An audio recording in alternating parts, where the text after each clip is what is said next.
Hi friends, welcome back to my channel Aman Kumar official. आज हम लोग सरहुल पर्व के बारे में जानेंगे, क्यों मनाते हैं तथा उसके महत्व के बारे में समझेंगे।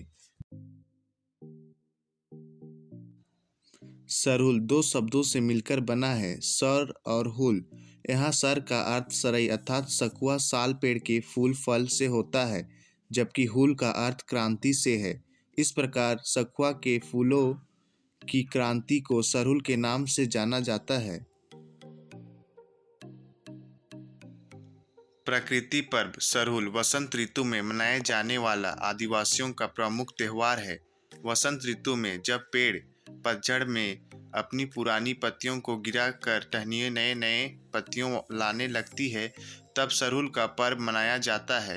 यह पर्व मुख्यतः चैत मास के शुक्ल पक्ष के तृतीय से शुरू होता है और चैत्र पूर्णिमा को समाप्त होता है।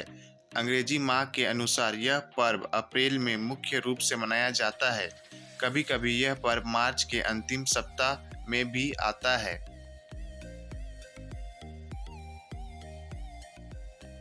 सरहुल मुख्यतः आदिवासियों द्वारा मनाए जाने वाला एक प्रकृति पर्व है।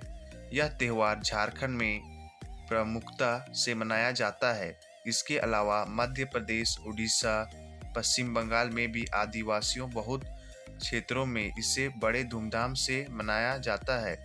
इस पर्व में पूजा के अतिरिक्त नृत्य के साथ गायन का प्रचलन है।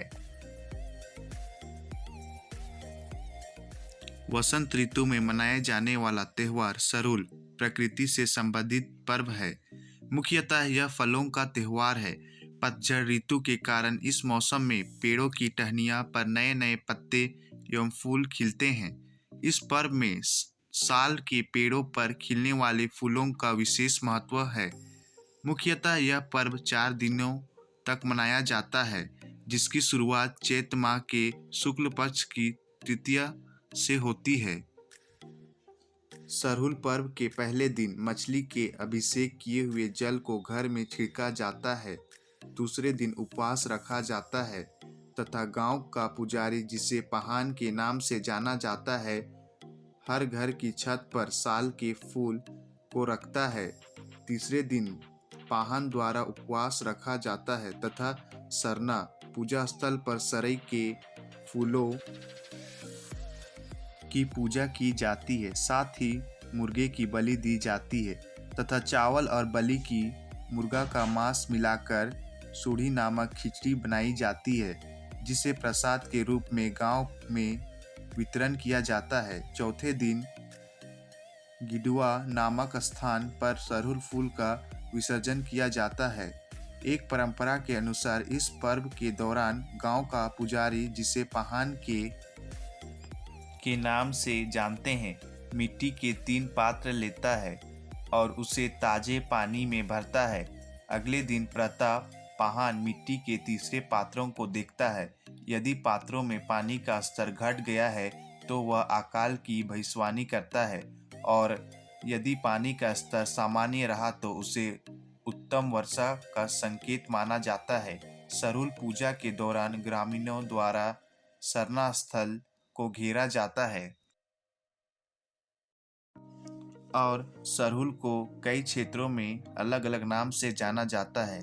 कुछ नाम हैं, जैसे उरांव लोग इसे खद्दी कहते हैं, संथाल लोग बा परब तथा खड़िया लोग जकोर के नाम से बोलते हैं। सरहुल पर्व से जुड़ी कई किंवदंतियां प्रचलित है।